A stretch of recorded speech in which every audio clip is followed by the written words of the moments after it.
क्या आप जानते हैं कि महाभारत के समय का एक अमर योद्धा अश्वत्थामा आज भी इस धरती पर जीवित माना जाता है और एक बार उसकी भेंट भारत के महान सम्राट पृथ्वीराज चौहान से हुई थी।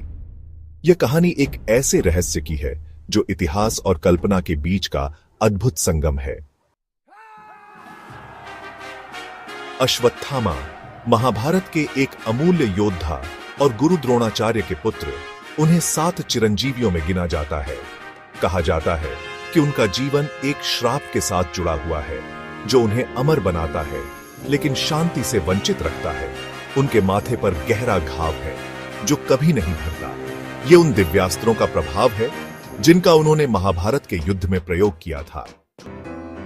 अब बात करते हैं पृथ्वीराज चौहान की, एक वीर सम्राट जो अपनी तेज बुद्धि और बाण विद्या के लिए प्रसिद्ध थे।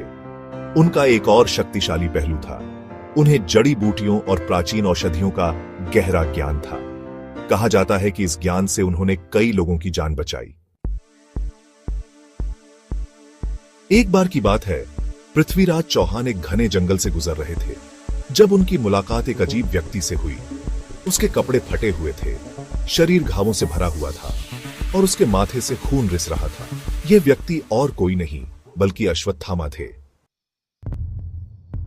मैं अश्वत्थामा हूं, महाभारत के युद्ध का एक अभिशप्त योद्धा। मेरा माथा एक श्राप के कारण सदा घायल रहता है। मुझे सुना है कि तुम्हें जड़ी बूटियों का ज्ञान है। क्या तुम मेरा इलाज कर सकते हो?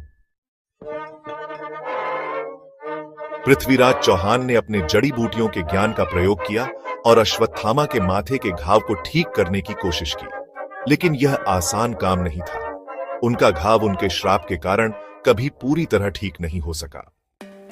पृथ्वीराज, तुमने मेरी मदद करने की पूरी कोशिश की, इसके लिए मैं तुम्हारा आभारी हूं।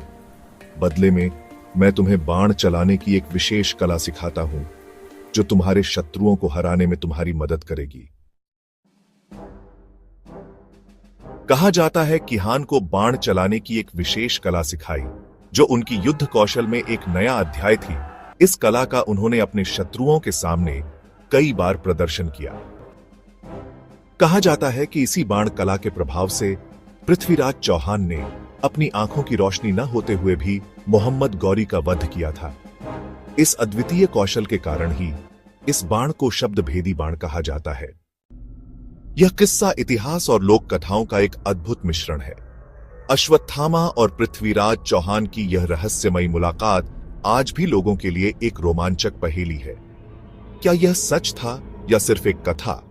यह केवल समय ही बता सकता है।